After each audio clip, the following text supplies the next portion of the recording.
Bonjour chers auditeurs, nous sommes très ravis de vous savoir nombreux sur les antennes de la radio et télévision Manica. Bienvenue dans votre émission Écosystème. Écosystème, c'est tout ce qui nous entoure. L'homme vit avec les arbres, avec les herbes.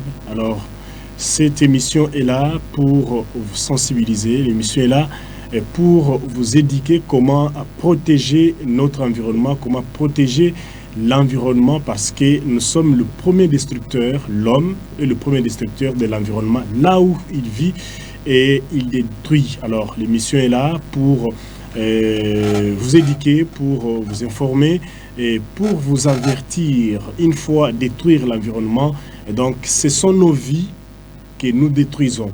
Ce sont tout ce que nous vivons, parce qu'il faut avoir un bon air, c'est-à-dire respirer un bel air et vivre dans un environnement sain. Et d'ailleurs, la Constitution de la République démocratique du Congo nous dit que tout Congolais doit vivre dans un environnement propice à son épanouissement. Et nous devons protéger, vous et nous également, le gouvernement doit protéger cet environnement-là pour notre épanouissement. Alors, pour aujourd'hui, chers auditeurs, chers téléspectateurs, nous recevons un invité de marque. Avec lui, nous allons parler de comment protéger l'environnement, toujours parce que nous parlons de l'environnement, comment protéger cet environnement, comment rendre le milieu dans lequel nous vivons sain et agréable. Alors, nous recevons M. Francis Nzengu. Il est le manager du projet Maoua. Projet Maoua, vous allez les découvrir tout au long de cette émission. Monsieur Francis, bonjour. Bonjour, messieurs les journalistes. Vous allez bien? Oui, ça va très très bien. J'espère qu'elle est même que vous. Oui, nous sommes très bien, malgré que la voix n'est pas du tout catholique aujourd'hui, comprenez les climats. Alors, nous nous excusons pour ça. Et vous êtes qui? Je vous ai présenté comme manager. Et en dehors de ça, vous êtes. J'aimerais que les auditeurs et les téléspectateurs découvrent qui vous êtes. Moi, c'est M. Francis Nzengu. Je suis manager du projet Maoua à Bon Pasteur, à Kanina. Okay. Et à part de cela, je suis activiste de l'éducation. Je suis membre du comité provincial de l'éducation dans les Hauts-Katanga. Et je suis secrétaire provincial du IMAE, donc Young Men Action for Education dans les Hauts-Katanga. Donc, c'est ça en quelque sorte. Vous portez plusieurs casquettes. Oui, vous comprenez déjà que notre invité porte plusieurs casquettes. Aujourd'hui, il est là comme manager de projet Maoua. Projet Maoua, c'est quoi d'abord? Bon, c'est le projet Maoua veut dire Maendeleo na Ukingo ya Watoto. Ah, ok. Donc, c'est-à-dire, c'est un projet qui cadre avec la protection et l'éducation de l'enfant. Donc, c'est un projet phare de l'ASBEL de l'ONG Bon Pasteur. Donc, dans ces projets-là, nous encadrons les enfants par rapport à l'environnement dont vous venez de parler, par rapport à la santé, par rapport aux habits, par rapport à tout ce qui entoure l'enfen en quelque sorte. Merci beaucoup. Et surtout, comme nous parlons de l'environnement, et le projet Maoua est là pour protéger, éveiller l'enfant, comment éduquer l'enfant à protéger l'environnement. Oui. Parce que nous disons qu'éduquer une femme, c'est éduquer toute une nation. Et quand je vois Bon Pasteur, il y a beaucoup plus de femmes ou des jeunes filles, nos sœurs, que les hommes. C'est-à-dire c'est une éducation que Bon Pasteur veut apporter à toute une nation, parce que ces femmes seront des mères, grand-mères, et elles doivent éduquer les enfants comment protéger l'environnement. Oui, oui. Alors, comment vous faites dans le projet Maoua? D'abord, qu'est-ce que Bon Pasteur nous voulons d'abord découvrir? C'est quoi Bon Pasteur d'abord? Vous êtes dans quel domaine ou vous êtes dans quel domaine? Bon Pasteur, c'est une ASBEL fondée par les Sœurs de Charité. Donc, c'est une congrégation des Sœurs de Charité dont Bon Pasteur Kolosi est allié à la province, parce que dans le monde, nous avons des provinces. Okay. Donc, Bon Pasteur, c'est une organisation vraiment mondiale. Okay. Maintenant, ici en Afrique, Bon Pasteur Kolosi fait partie de la province de l'Afrique centrale et de l'Est, dont le siège provincial se trouve à Nairobi, au Kenya. Ok. Oui. Mais c'est lié à l'Église catholique, je pense. Oui, c'est lié à l'Église catholique, mais comme nous sommes dans un pays laïque, Oui. nous recevons tout le monde. Tout le monde. Ah, voilà. Non, Ce c'est n'est pas seulement- uniquement pour les catholiques. Non. Ok. Mais c'est une vision des catholiques. Ouais, oui, oui. Mais nous acceptons tout le monde. Tout le monde. Et même les enfants qui sont là, ce sont des enfants des plusieurs églises. Oui, plusieurs églises. Nous avons des musulmans, nous avons des protestants, nous avons des branhamistes, tout le monde. Ok. Nous recevons tout le monde. Donc, là, à Bon Pasteur, il n'y a pas de discrimination. Ah, Oui, parce qu'au sein des Bons Pasteurs, nous avons aussi un projet Abima, ok. qui cadre avec les droits de l'homme. Ok. Oui. Parce qu'on ne peut pas refuser l'éducation à un enfant par rapport à son appartenance religieuse. Religieux, oui. Non. Ok. Merci beaucoup. Et dans les projets, ce que vous faites à Bon Pasteur, nous voulons d'abord savoir c'est quoi l'objectif d'implanter Bon Pasteur ici. Quelle est la vision de Bon Pasteur? Qu'est-ce que vous faites des activités de Bon Pasteur? C'est quoi? Bon, je vous rappelle que hier, c'était le 25 mars, que Bon Pasteur a totalisé 14 ans ici à Kolwezi. C'est depuis le 25 mars 2012 que Bon Pasteur existe ici à Kolwezi. Ici à Kolwezi, en République démocratique du Congo. Donc c'est hier que Bon Pasteur a totalisé 14 ans. Et c'est par rapport à ça aussi, nous avions aussi organisé une activité par rapport... Je crois que les images sont là. Bon Pasteur dans le 25 mars. Oui. Je pense que nous avons les images là-bas. Oui, vous disiez que vous avez organisé une activité par rapport à la remise des certificats aux jeunes filles du projet Ousmada. Donc là où nous encadrons les jeunes filles, par rapport au thème de l'année, l'autonomisation de la femme. Et grâce à nos partenaires, nos jeunes filles des différents sites où Bon Pasteur est en train d'encadrer, nos bénéficiaires ont réussi les machines à coudre pour leur autonomisation. Donc Bon Pasteur est là et n'est pas là seulement uniquement pour l'éducation des enfants, mais il est là aussi pour l'encadrement des jeunes filles et de nos mamans. Parce que nous devons les rendre autonomes. Pour les rendre autonomes, il faut les former. En les formant, ils seront autonomes pour leur permettre de faire grandir leurs enfants. Parce que déjà, à Bon Pasteur, nos enfants que nous encadrons, ils ont l'éducation qui est gratuite. Donc nous sommes là aussi, nous sommes en train de renforcer aussi la gratuité de l'enseignement prôné par le chef de l'État. En tout cas, c'est-à-dire les enfants qui sont là étudient gratuitement. Tous les enfants de Bon Pasteur étudient gratuitement et à midi, avant qu'ils puissent entrer à l'école, ils ont droit à manger. En tout cas, moi je ne savais pas. Alors, nous avons beaucoup d'enfants. Comment recruter en fait? Sinon, ça devrait être un monde fou. Plusieurs enfants devraient être là-bas pour bénéficier de cette éducation-là gratuite. Parce qu'il y a des enseignants que Bon Pasteur paye, ce n'est pas une structure de l'État, les enseignants que Bon Pasteur paye, mais les enfants étudient gratuitement. Mais là, comment vous faites et d'où vous tirez les sous, les moyens, les budgets? Merci beaucoup, merci pour cette question. Je vais vous rappeler que Bon Pasteur vit grâce aux donataires. Parce que vous allez voir, c'est une organisation de charité. Donc nous recevons nos dons grâce aux personnes de bonne charité donc qui nous viennent en aide. Nous partons vers eux, nous leur montrons, nous avons ça. Nous avons des enfants qui ont besoin de l'éducation, qui ont besoin de manger, qui ont besoin de soins de santé. Parce que le Bon Pasteur, je vais revenir après. Bon Pasteur, nous avons des projets. Mais tous ces projets-là cadrent tout autour de l'enfant. C'est-à-dire quoi? Nous avons les projets Maoua dont je suis manager, nous cadrons sur l'éducation. Nous avons les projets Tchakwishi, là où ce sont les enfants et les parents de nos enfants que nous encadrons et que nous formons par rapport à l'agriculture et l'élevage et l'autofinancement et la microfinance. Les parents des enfants? Oui, ce sont les parents de nos enfants que nous encadrons. Attends. J'aimerais que vous puissiez nous expliquer là très bien. C'est-à-dire, Zazia Batoto, Oui. que vous encadrez. Nous encadrons. Vous encadrez non seulement les enfants, vous prenez aussi leurs parents. Oui. Vous les encadrez dans l'autonomisation Oui.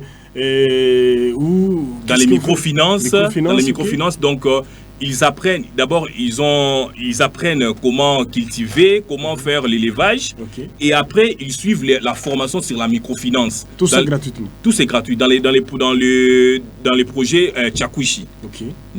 Parce que nous avons une ferme du côté bypass. Donc ils sont encadrés là-bas, et ils créent leur petite, que je peux dire, leur petite microfinance entre eux. Okay. Ils se contribuent, ils mettent l'argent comme en quelque sorte les King Kurimba. Voilà, sous la supervision du manager de Tchakouchi. D'accord. Merci beaucoup en tout cas. C'est très intéressant. Je crois que vous avez compris l'idée générale de l'ONG Bon Pasteur. Et là, nous parlons dans le domaine de l'environnement. Qu'est-ce que Bon Pasteur? Je crois qu'au début, lorsque je suis arrivé, j'ai été émerveillé par les arbres que j'ai trouvés. Les images en témoignent d'ailleurs. Les arbres que j'ai trouvés plantés tout au long, au début. Comment vous faites? Et c'est depuis combien d'années que vous arrivez? Voilà, merci beaucoup la réalisation. Tous ces arbres-là que vous plantez, ce sont des enfants ou bien c'est vous-même? Non, ce sont des enfants qui ont planté tous ces arbres que vous voyez. Donc, parce que au sein du Bon Pasteur, nous avons des clubs. Ok. Donc, par rapport au club, nous avons chaque enfant qui sont situés dans l'air. Nous avons les clubs de football, les clubs de tricotage, et nous avons aussi les clubs d'environnement. Okay. Donc ces enfants, ils sont chargés. Donc leur mission principale de contrôler ces arbres, d'enlever les herbes. Donc ils sont formés sur la gestion de l'environnement du Bon Pasteur. Donc ce sont nos propres enfants, nos bénéficiaires du projet Maoua qui ont planté ces arbres.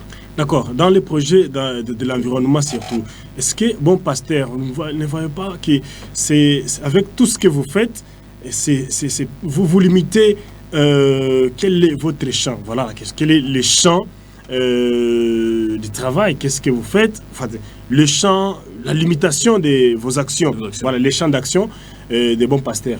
Dans le domaine de l'environnement. Dans le domaine de l'environnement, les champs des Bons Pasteurs ne se limitent pas uniquement à Kanina. Okay. À Kanina. Les champs d'action des Bons Pasteurs, elle est partout ici à Kolosi, et en dehors même de la ville de Kolosi, dans la province du Lualaba. Okay. Donc parce que nous avons, à part les sites des Kanina là où se trouvent les sièges des Bons Pasteurs ici à Kolosi, nous avons 5 autres sites. Okay. Nous avons les sites des Kapata, là où nous avons des clubs de l'environnement gérés par les enfants. Okay. Nous avons les sites des Moussonoi, nous avons les sites des Tchala, nous avons les sites de Kabamba et de Mukoma. Toujours dans la province. Bon, je crois que c'est aux environs de Kourouzi. Aux environs de Kourouzi. Je pense que c'est déjà, je ne sais pas si c'est dans le territoire de Moutchacha déjà. Oui. Est-ce que les projets de l'environnement du Bon Pasteur, vous prévoyez aller par exemple encore implanter un bureau à Fongourumé ou je ne sais pas, Kassaji, deuxième ville? Est-ce que vous prévoyez aller au-delà ou c'est déjà le 5 sites que vous venez de citer là-bas? Si c'est 6, je ne sais pas. C'est déjà la limite? Non, ce n'est pas la limite. Nous dépendons par rapport aux moyens que nos donataires nous donnent. Et c'est par rapport aussi à... Il n'y a pas seulement les donataires extérieurs, nous avons aussi les donataires ici en province, qui nous travaillons en collaboration avec les entreprises minières, qui nous dotent des fois des objets classiques pour les enfants. Donc nous travaillons avec eux. Donc ça dépendra par rapport aux moyens qui sera mis à notre disposition. Et par rapport au comité de gestion de Bon Pasteur, nous allons voir comment étendre aussi dans d'autres villes de la province du Lualaba. Ou pourquoi pas dans les grands Katanga. Merci, voilà, ça c'est très intéressant. Nous rappelons, si vous venez de prendre en cours, que vous suivez l'émission Écosystème et l'émission qui parle de l'environnement, la protection de l'environnement. Et nous recevons M. Francis Zengouili, le manager du projet Maoua de l'ONG Bon Pasteur. Nous sommes à Kanina, derrière Domaine Marial, dans la commune de Dilala.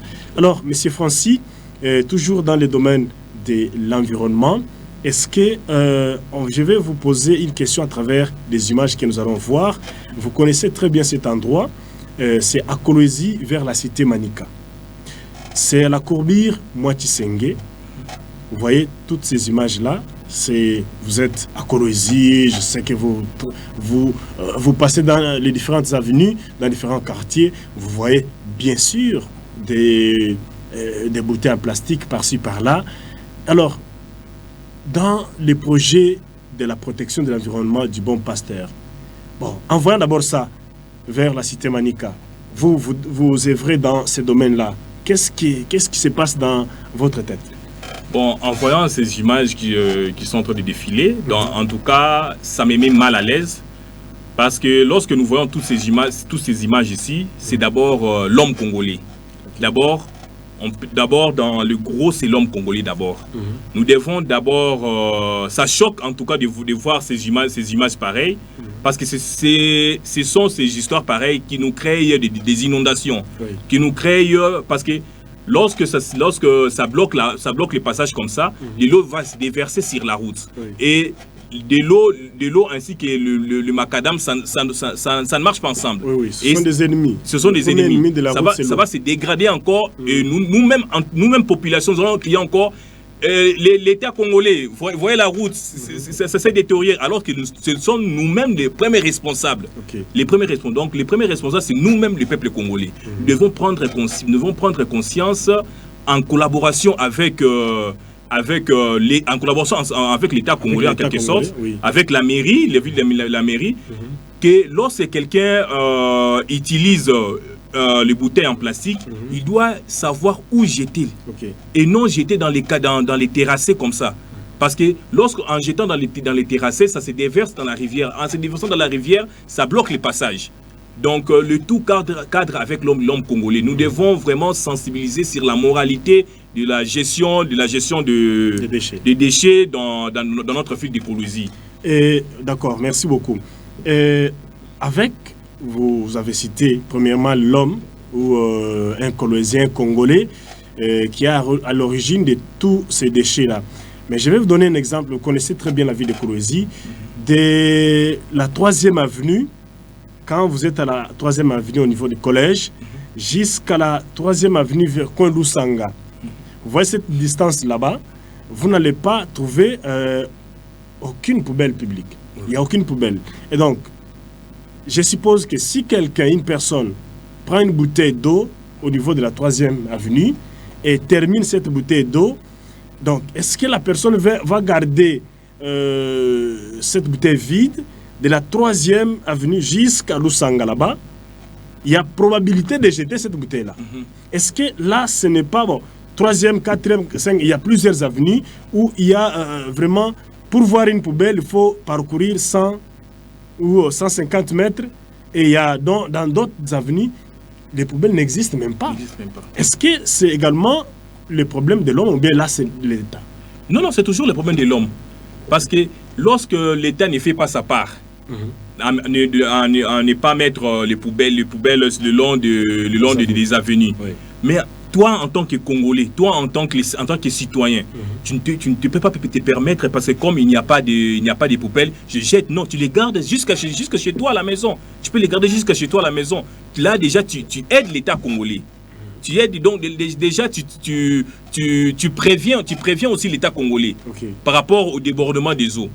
Donc là, en tout cas, bien que la responsabilité est vraiment partagée, parce que là, c'est le domaine de l'État devrait mettre les poubelles. Mais si l'État ne met pas, mais c'est à nous, par rapport à notre conscience, par rapport à notre moralité, nous devons les garder. Parce que je vous donne l'exemple chez nous, avec nos enfants bénéficiaires du projet Maoua.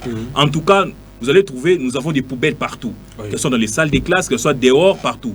Un enfant vous ne trouverez jamais un enfant du Bon Pasteur prendre bouteille vide et après avoir utilisé cette bouteille du jus et jeter. Non. Il va prendre ça, il va chercher là où se trouvent les poubelles et mettre. Parce qu'ils sont déjà sensibilisés sur ça. D'accord, merci beaucoup. Alors, en voyant ça, je vais poser une question simple. C'est 100% entre l'État, le gouvernement et la population.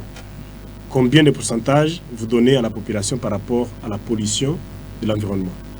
Et l'État a combien de pourcentage de la population sur voilà, par rapport à la dégradation de la nature, tout ça. Bien. Bon, personnellement, c'est 50-50. 50-50. On ne peut pas tout rejeter au gouvernement, on ne peut pas tout rejeter aux citoyens congolais. Non. Donc, c'est du 50, je veux dire, c'est du 50-50. 50-50. D'accord. Maintenant, vous, en tant que bon pasteur, dans la gestion de l'environnement, avec toutes ces bouteilles-là qui traînent partout à Kolwezi, est-ce que vous... À Kolwezi, je me pose la question, il n'y a pas de gens qui réfléchissent, les ingénieurs, par exemple, partant de toutes ces bouteilles-là, qu'est-ce qu'on peut fabriquer? Parce qu'il y en a beaucoup de bouteilles à Kolwezi. Et Aïna Kutafuta, on ne peut pas chercher les bouteilles aujourd'hui. Même si vous lancez que non, c'est lui qui remplit un sac peut-être de 1 kg ou de 2 kg de bouteilles plastiques aura 5 000 francs. Eh bien, vous allez voir toutes les bouteilles de la ville. Hein. Oui. Alors, vous, en tant que bon pasteur, il n'y a pas un projet dans ce sens de transformation de bouteilles en quelque chose? Oui, donc non, il y a un projet sur les différentes bouteilles en plastique. Donc il y a un projet sur ça, dont ces projets se cadrent avec le projet Habillement, dont M. Jean Légué est manager. Okay. Donc Bon Pasteur a déjà démontré par rapport à la gestion de ces immondices des déchets en bouteilles plastiques, la confection des pavés en plastique.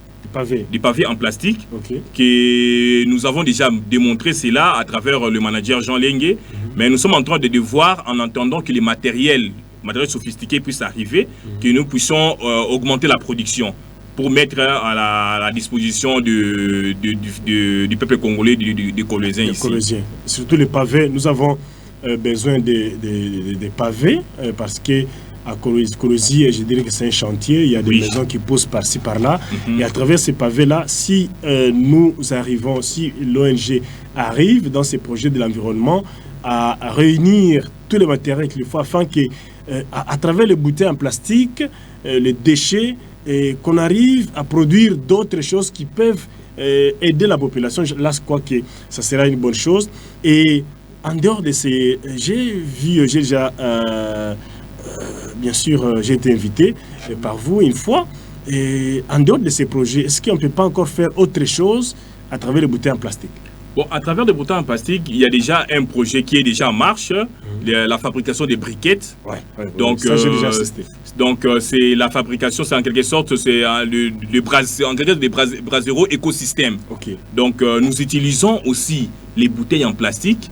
Donc, on utilise les bouteilles en plastique. Nous utilisons les feuilles, les mayani, les feuilles. Nous utilisons aussi avec de l'argile. Okay. Nous utilisons l'argile. Nous utilisons aussi un peu de quoi? Un peu de la farine de maïs. Okay. Que nos partenaires du projet de l'environnement, du Bon Pasteur, utilisent ça pour fabriquer les briquettes. Okay. Donc à Bon Pasteur, nous les utilisons plus, il n'y a plus question de braise. Ah bon? Il n'y a plus question de... Même pour... Donc, les reboisements là-bas, en tout cas, la gestion des arbres, là, c'est-à-dire en tout cas, chez Bon Pasteur, à travers les programmes de l'environnement, il y a vraiment la gestion de l'environnement. Et on n'autorise même pas que la braise puisse franchir la barrière des Bon Pasteur. Donc nous, c'est uniquement les braseros écosystèmes que nous utilisons, que ce soit pour la fabrication de pain de notre boulangerie, okay. Que ce soit pour la nourriture pour nos enfants, dans tous les sites, nous utilisons uniquement ces briquettes. Pour la fabrication aussi des pains, vous utilisez toujours les briquettes? Uniquement. Parce que quand je passe dans plusieurs boulangeries à Kolwezi, ni Michi, Baka, Michi, Banakata, Banaozisha Mankuni, après avoir abattu, donc, Banakataka Michi, et puis, Banaleta, Banaweka ma four pour produire. Mais vous utilisez les briquettes? Oui, c'est comme ça que vous appelez les briquettes? Briquettes, oui. Oui, nous utilisons uniquement les briquettes chez nous. Okay. Et quels sont nos aliments, que ce soit nos pains de la boulangerie sont de très bonne qualité. C'est pour ça, c'est à travers votre... J'invite aussi la population de Kolosi de passer chez nous à Bon Pasteur. Voilà, comment les avoir? Parce que vous utilisez ça, est-ce que c'est rentable? Est-ce qu'il n'y a pas des effets néfastes par rapport à l'utilisation? Parce que nous connaissons très bien que le brasero, on peut être un ndakala ou un sombe. Makala yi quoi pour manajimisha? Est-ce que comment vous faites? Parce que vous produisez en grande quantité? Oui, nous produisons en grande quantité là-bas chez nous à Bon Pasteur. Nous produisons en grande quantité. Donc juste un briquet de 3000 francs. Parce qu'un briquet, le gros briquet là, revient à 3000 francs. Okay. Vous pouvez utiliser cela du matin jusqu'au soir. Sans éteindre les feux. Sans éteindre les feux. Tout préparé, même les haricots. Même les haricots, que ce soit le foufou, tout est préparé. À 3000 francs toute la journée. Toute la journée, vous utilisez ça. Et si vous laissez ça comme ça, vous allez trouver ça demain matin encore. Il y a encore du feu. Ah, oui. En tout cas, ça c'est. Je crois que dans nos prochaines émissions, nous allons inviter M. Jean Lengue avec ces projets-là pour que la population voie, afin de limiter la coupe d'arbres à tout moment dans le sens de protéger notre environnement. En tout cas, c'est très intéressant. Et le brasero, ça se vend toujours là-bas? Oui, tout ça se vend toujours là, tout se vend toujours là-bas. Donc nous attendons aussi, parce que lorsque nous aurons une grande demande, là on pourra ouvrir d'autres shops dans la ville de Kolosi. Mais déjà il y a une grande partie de la population de Kanina viennent s'approvisionner chez nous par rapport aux briquettes. Alors vous aussi, qu'est-ce que vous attendez? On a utilisé un makala, kilashiku, un makala, et vous savez qu'aujourd'hui un sac de braise coûte plus, comme à 100 000 francs, 80 000 francs. Alors avec 3 000 francs, vous dites que vous pouvez préparer toute la journée votre nourriture. Et donc c'est très bien. Et protégeons l'environnement, protégeons l'écosystème. C'est également ne pas payer la braise, parce qu'une fois, tout le monde a usé un makala, tout le monde a se maquillé les bantu, on a un kukata michi, bendele kukata michi, et lorsque on a kata michi, aba pas de michi ngine malheureusement. Voilà. Or, depuis que vous êtes né, depuis que je suis né, vous n'avez jamais planté un arbre, mais nous sommes là pour couper. Mais pour planter, c'est vraiment un problème. Alors, dans la ferme, est-ce que la ferme que vous avez l'élevage, l'agriculture, est-ce que vous faites également les reboisements? Oui, les reboisements des... En fait, qu'est-ce que j'ai dit? Oui, les reboisements des arbres. Donc, comment je vais dire? Est-ce que vous n'avez pas d'amici, voilà?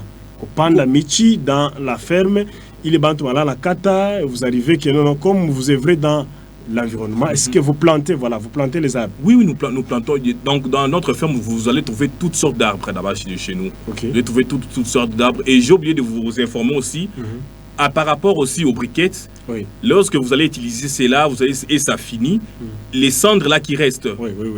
Elle est aussi utilisée comme engrais là-bas chez nous dans notre ferme. Comme donc, engrais, c'est-à-dire rien n'est perdu.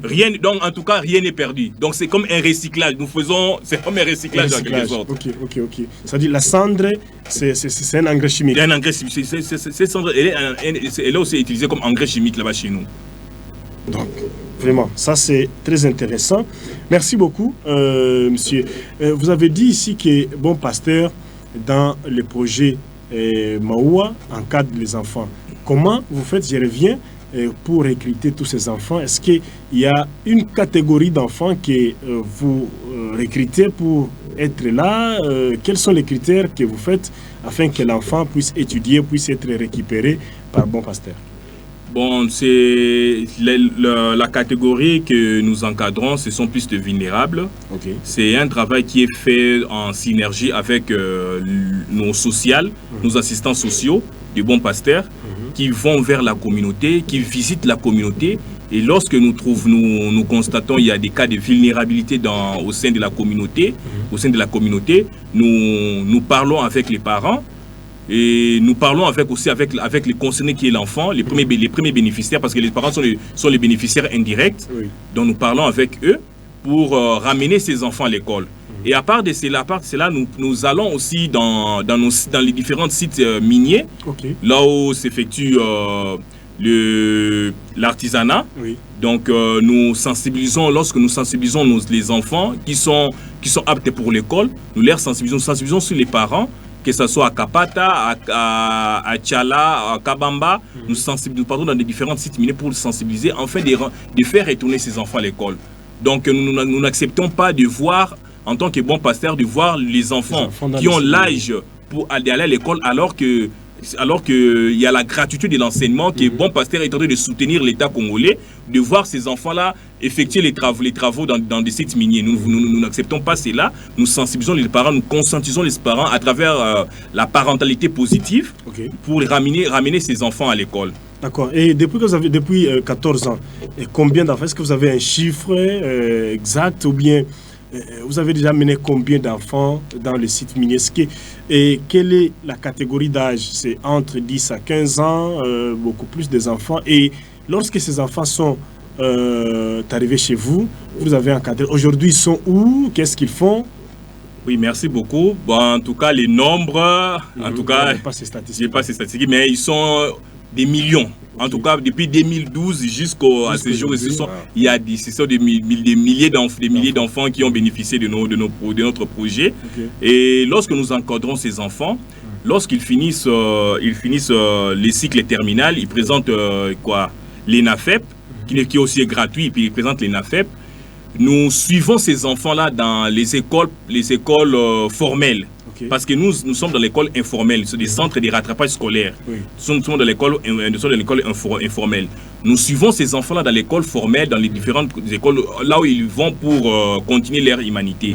Nous suivons leurs enfants. Donc, en tout cas, la majorité de nos enfants, ils sont là, ils sont en train de travailler dans des entreprises minières aujourd'hui.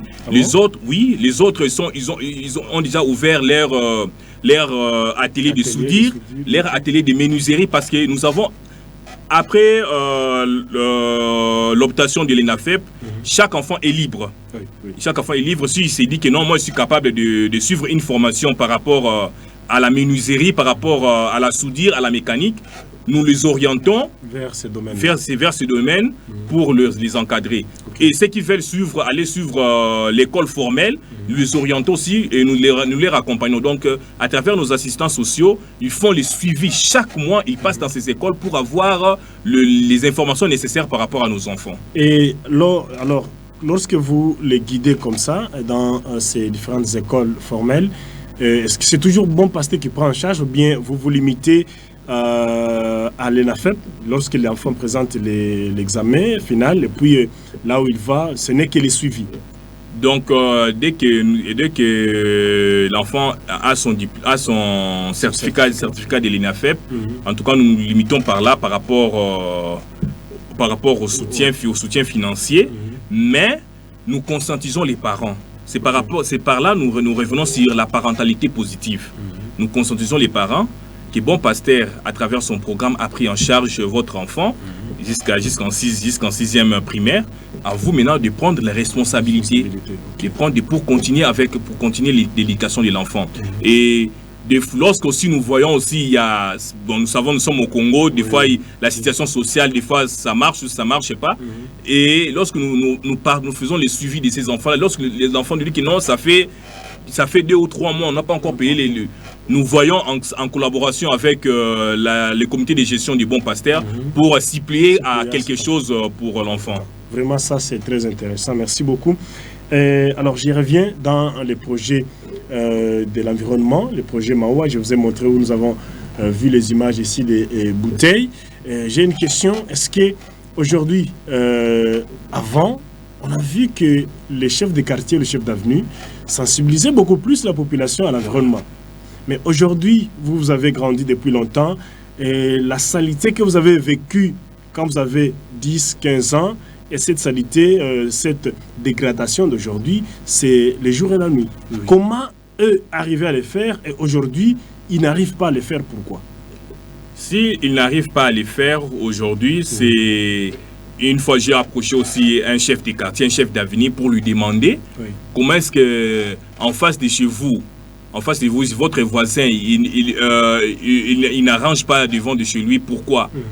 Oh non, je vais le dire. Oh non, vous voyez que nous sommes limités par rapport aux moyens, par rapport... Je dis non, non, tu es chef des quartiers. Oui. Tu es le représentant direct du ministre de l'Environnement, du président de la République dans ces quartiers. Oui. C'est à toi d'agir.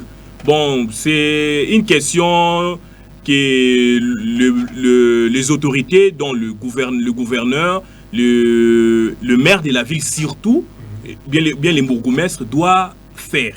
Parce que nous sentons en tout cas il y a un relâchement. Oui, oui. Un relâchement par rapport aux missions assignées aux chefs de quartier. En tout cas, peut-être ils se contentent juste pour les règlements d'autres affaires, tout ça, mais concernant l'environnement, en tout cas, ils ne s'y mettent pas.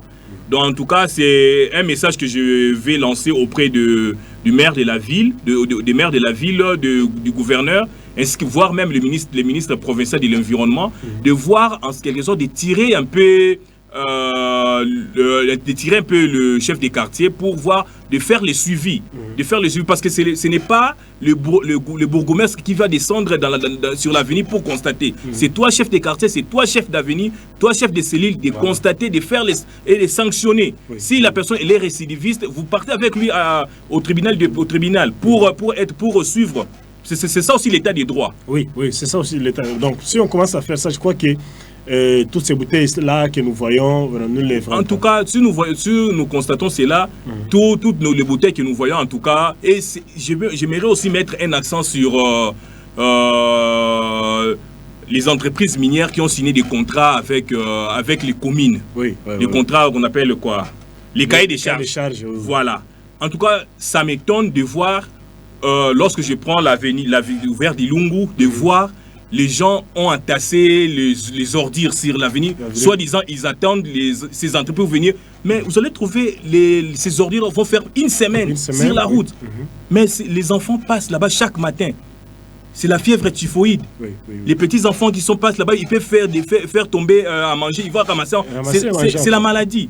Mais je me demande où allons-nous? Ou bien, s'ils ne sont pas capables de le faire, que ces entreprises minières signent des contrats directement avec des privés. Des privés. Parce que c'est inacceptable de voir pendant toute une semaine. Si vous partez sur l'avenue, au quartier du Lungu, sur l'avenue principale, vous allez voir, il y a des sacs, des tas de sacs. Oh non, ils attendent que les camions de la mairie, les camions de la commune pour venir enlever. Alors, c'est inacceptable. Et là aussi, comme vous avez souligné, ce n'est pas seulement à Dilungu, il y a dans plusieurs avenues où vous trouverez un tas de sacs bloqués sur une avenue, nous attendons en fait, la mairie, les services voilà. Tout ça, c'est ce que vous avez dit, c'est du 50-50. Oui, oui. Merci beaucoup. Alors, nous sommes presque à la fin de l'émission. Nous parlons de l'écosystème, bien sûr, si vous venez nous prendre en cours. Et dans les projets des bons pasteurs, quelles sont les difficultés dans le domaine de l'environnement que vous rencontrez aujourd'hui pour ne pas réaliser ce qui est sur les cahiers de charges, sur les projets, sur les programmes? En tout cas, merci beaucoup. En tout cas, par rapport en ce qui nous concerne à Bon Pasteur, dans notre limite des champs d'action au sein de notre organisation, nous n'avons pas de problèmes. Mais les problèmes se situent à l'extérieur. Parce que notre limite d'action se situe au sein de notre bâtiment, de la parcelle, de la concession domaine marial. Maintenant, en dehors du Bon Pasteur, là, ça revient au gouvernement. C'est ça les problèmes que nous sommes butés. Parce que nous sommes en train de voir derrière Bon Pasteur, nos voisins sont en train de jeter des immondices toujours devant Bon Pasteur parce que selon eux, ils savent que non, comme ce sont des serres de charité, ils viendront enlever pour eux. Alors, ce n'est pas comme ça. Donc, c'est ça, c'est un travail en tout cas que nous allons aussi nous-mêmes Bon Pasteur faire à travers la communauté, sensibiliser la communauté par rapport à la gestion de déchets. Et aussi nous allons parler avec les chefs des quartiers, les chefs d'avenue pour voir comment sensibiliser sa communauté pour la gestion. Merci beaucoup en tout cas Un dernier mot à nos téléspectateurs. Ce n'est pas la dernière fois que nous vous invitons. Nous allons prochainement vous appeler pour intervenir dans le cadre de l'environnement, la protection de l'environnement, la protection de l'écosystème, l'environnement dans lequel nous vivons. Un dernier mot. Un dernier mot, en tout cas, je suis vraiment ému d'être pour la première fois ici sur les plateaux de RTMA. En tout cas, merci beaucoup pour ces privilèges que vous nous aviez accordés pour passer devant votre micro. Merci. Et nous appelons les parents pour... nous avons une activité ce samedi, toujours à Bon Pasteur, en collaboration avec l'école... Samedi 28 mars, en collaboration avec l'école Saint-Jean-Eudes. Merci beaucoup, chers téléspectateurs. C'était un réel plaisir. Merci à ce message. Vous venez de suivre cet appel de la directrice de l'école du complexe scolaire Saint-Jean-Eudes au sein de Bon Pasteur, qui appelle tous les parents. Vous êtes parents, vous avez vos enfants, et même vous qui n'avez pas des enfants, au sein de cet établissement, vous êtes invités à cette journée porte ouverte que cette institution, que cet établissement scolaire organise ce samedi. Ce sera le 28 mars 2028, 26 allais-je dire, 28 mars 2026. Donc à partir de 8h30, 9h, soyez déjà là, chers parents, pour voir les fruits de ce que les enfants font, c'est-à-dire les fruits du travail des enfants à travers les différents départements, les différentes notions apprises dans cette école. Alors c'est toujours bien que les parents voient ce que l'enfant apprenne. Donc c'est très important, chers parents. Alors vous êtes invités.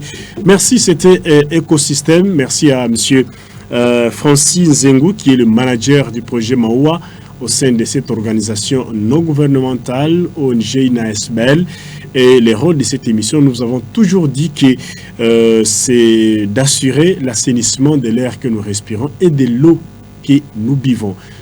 Cette émission est là pour assurer cet air que nous respirons. Nous devons respirer un air frais, un air bon, de bonne qualité également, et prendre et boire de l'eau d'une bonne qualité. C'est ça le rôle de l'émission également, de contrôler les proliférations d'organes pathogènes, bien sûr également d'essayer de renouveler la fertilité des sols. Nous devons renouveler cette fertilité des sols.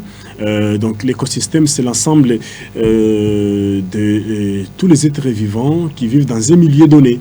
Donc parlant des êtres vivants, nous avons les arbres, nous avons les gens, nous avons tout ce qui nous entoure. Ça s'appelle écosystème, et nous devons entretenir, nous devons bien entretenir et bien maintenir tous ces organes, tous ces êtres vivants qui vivent autour de nous, que nous cohabitons ensemble. C'est ça l'écosystème. Merci beaucoup à Magloire Mouenzé pour la réalisation de cette émission. Merci à toute l'équipe technique. Merci à Franck Kalenga. Merci également à Josué Mpanga et Josué Tchunza également. Nous sommes des cœurs ensemble avec vous, chers téléspectateurs. Vous êtes dans le domaine de l'environnement. Cette émission vous concerne. La protection de la nature, vous faites quelque chose dans le respect de l'environnement, dans le sens de protéger la nature. Cette émission vous concerne. Appelez-nous au 099 13 77 110. Je dis bien 099 13 77 110.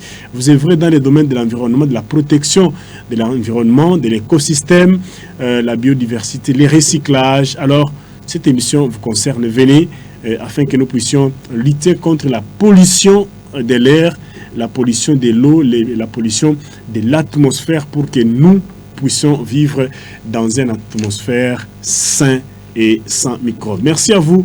Nous allons vous retrouver le vendredi prochain avec le même réel plaisir. Restez fidèles au programme de la radio-télévision Manika.